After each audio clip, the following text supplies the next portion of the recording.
Does intermittent fasting change body composition or our metabolism in individuals classified as overweight, which is obviously the folks that might want to lose some weight? So why don't we get started? And Steve, why don't you respond and help yourself to your slides.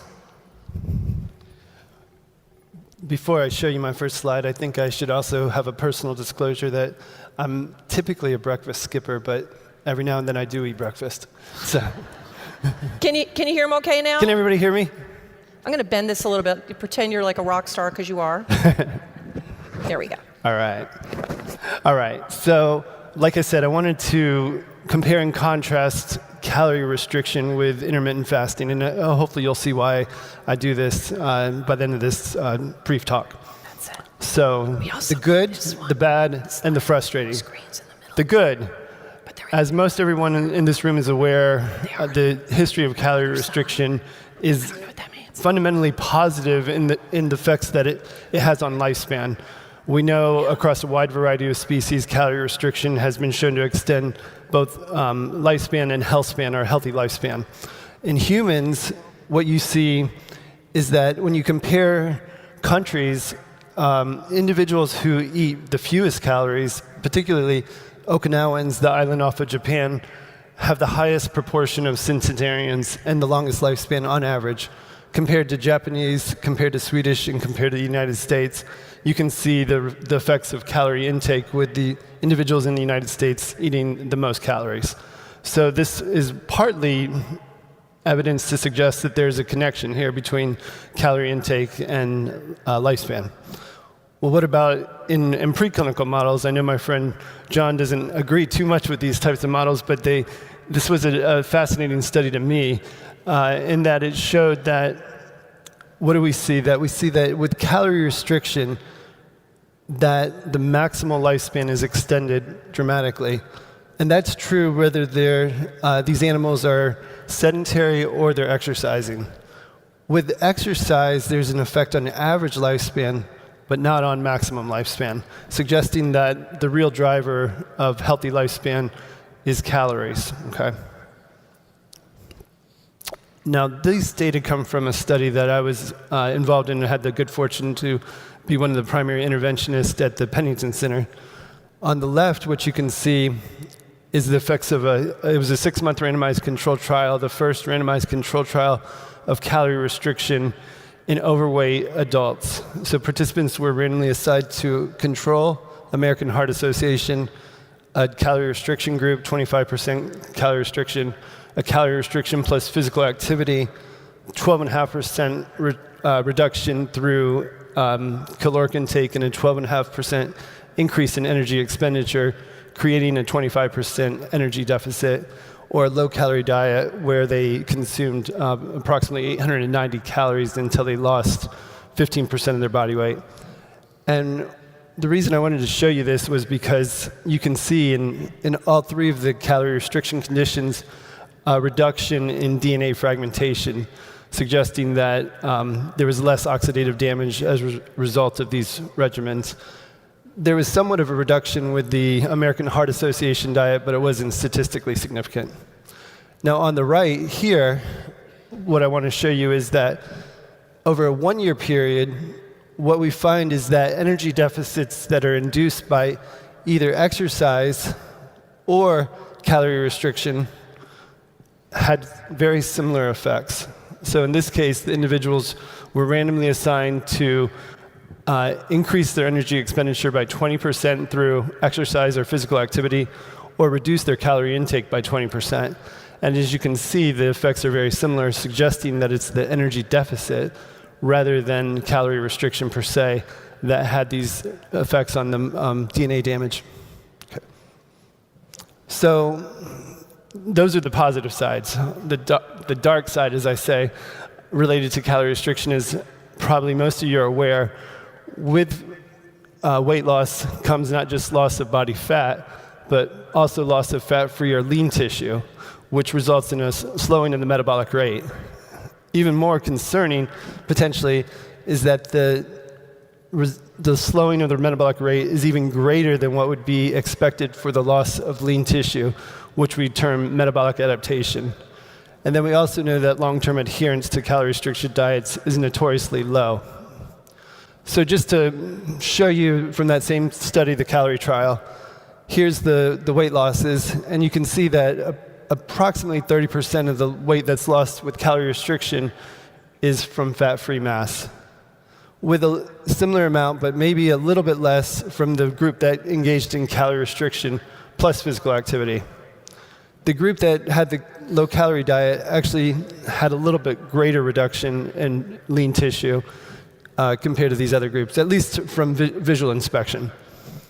Now, this slide is not as relevant to our talk today, but I just wanted to show you the types of fat that was lost, predominantly subcutaneous, then deep subcutaneous, and then some visceral adipose tissue, which we know is the most dangerous type. Now, what occurs, and maybe what fewer people are aware of, is that there's this metabolic adaptation where calorie restriction triggers a reduction in energy expenditure that's beyond what would be expected for the loss of lean tissue.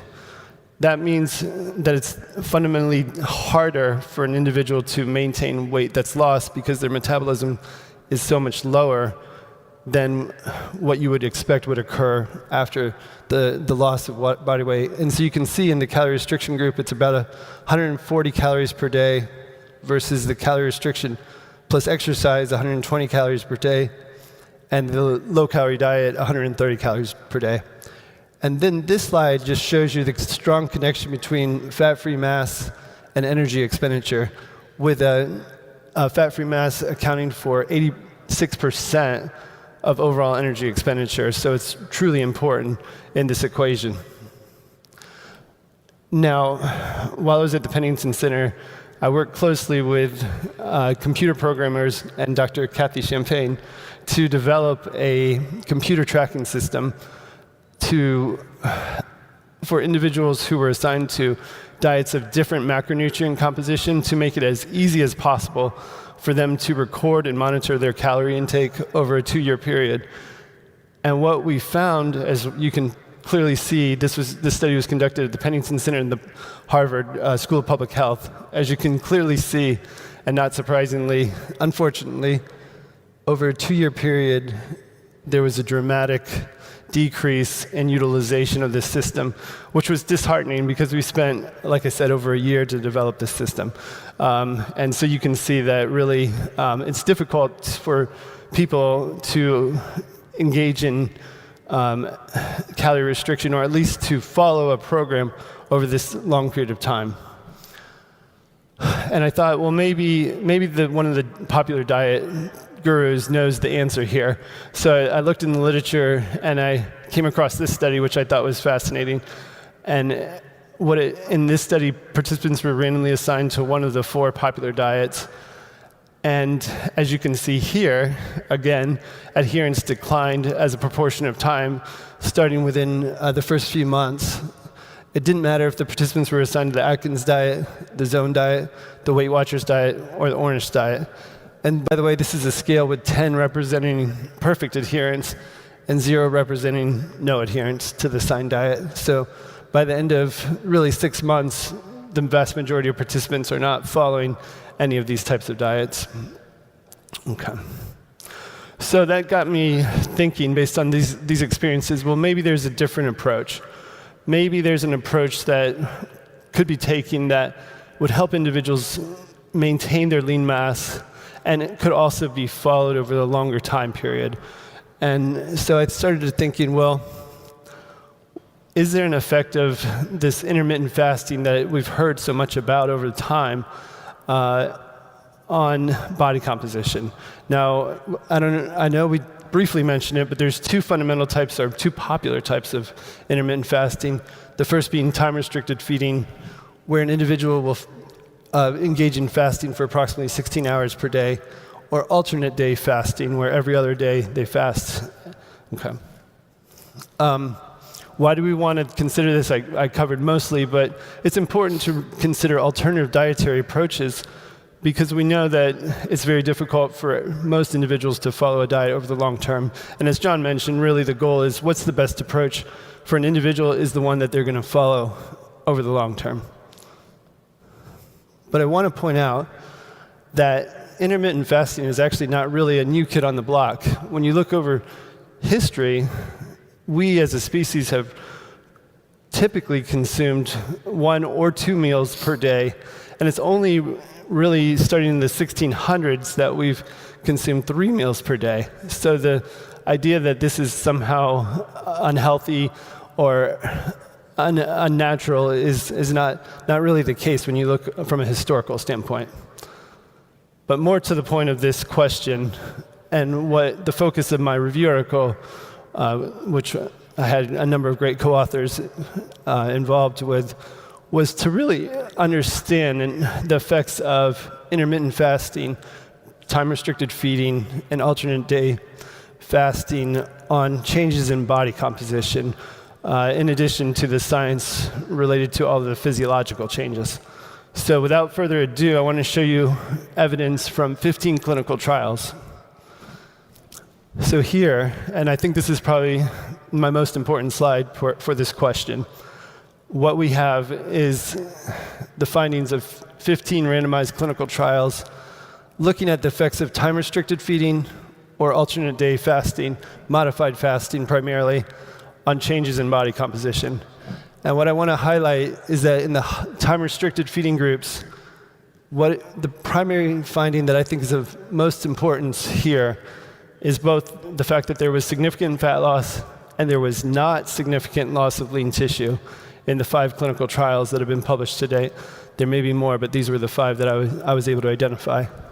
In the 10 clinical trials that looked at alternate day fasting, 9 of the 10 used what's called alternate day modified fasting, where the individuals in the groups consumed a small amount of calories on their fasting day, whereas only one of the trials had the participants truly fast the entire day. And in that trial, you actually see a larger reduction in lean mass than in the other 9 trials, one of which was carried out by my colleague here, John. Okay. Now, one of the questions you may be asking is, well, why? Why is intermittent fasting producing these effects that are fundamentally different in terms of maintenance of lean tissue than what we see with calorie restriction? And I think this study, and I'll just have this slide and one more slide, highlights the potential mechanisms involved here. And it was a recent study by Lee and her colleagues that shows that in contrast to calorie restriction, intermittent fasting treatment in a preclinical model where the rodents engaged in every other day fasting showed an increase in energy expenditure through white adipose tissue beiging, which led to metabolic improvements. So I'll just take you through here. What you can see was, in contrast, they had one group eat as many calories as they wanted ad libitum, and the other group engaged in every other day fasting with no differences in calorie intake, but body weight dropped over time, over the 30-day period, quite a bit. And the loss in body weight was primarily from fat, specifically visceral white adipose tissue. The core body temperature was elevated, and that appeared to be due to the increased energy expenditure when they were in the fed state. And last but not least, the respiratory exchange ratio indicated that the predominantly fuel that they were using for energy was from lipids. So I'll stop here with my answer to question 1 and turn it over to John.